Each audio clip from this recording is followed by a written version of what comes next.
இன்னைக்கு நாங்க ஒவ்வொரு பொண்ணு நாங்க செத்து செத்து செத்து பொழைச்சிட்டு இருக்கோம். நரகம்னா என்னன்னு தெரியுமா உங்களுக்கு? நான் என்ன தப்பு பண்ணேன்? எனக்கு ஏன் இந்த கணவன்ற ஒரு துணை இல்ல? நான் என்ன தப்பு பண்ணேன்? பிடிச்சது அவன் தப்பு, குடும்பத்தை காப்பாத்தாம விட்டது அவன் தப்பு, எனக்கு குழந்தைங்களை கொடுத்தது அவன் தப்பு.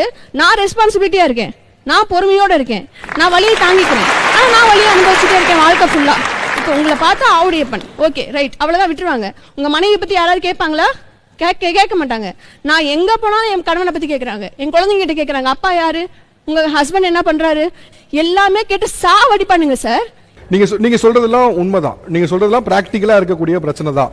பட் அவங்க சொன்னதுல இன்னொரு ப்ராசஸ் பண்ணாங்க. என்னன்னா, ஒரு திருமணத்தை காப்பாற்றணும் அப்படின்னு ஒரு ஆண் முயற்சி பண்ணும் பொழுது, ஒரு ஆண் எவ்வளவோ முயற்சி பண்ணாலும் ஒரு பெண் ஒரு இடத்துல முடிவு பண்ணி no this will not work அப்படின்னு என் பண்ண நினைச்சிட்டாங்கன்னா அதுக்கப்புறம் எவ்வளவு பண்ணாலும் முடியாது. அப்போ அதுல மெஜாரிட்டியான பங்கு வந்து பெண்ணுக்கு தான் இருக்கு, பெண் தான் இனிஷியேட்டிவ் பண்றாங்க அப்படிங்கிறாங்க. சூப்பர் சார், இதுதான் நாங்களும் சொல்றோம். பக்கா செல்ஃபிஸ் ஆண்கள் அவங்க எப்படி இனிஷியேட்டிவ் பண்ணுவாங்க?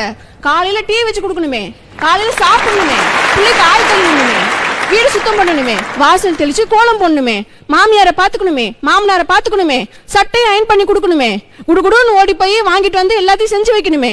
அவன் எப்படி சார் எனக்கு டைவர்ஸ் வேணும்னு கேட்பான்? அவனுக்கு தான் ஒரு அடிமை சிக்கிருச்சே.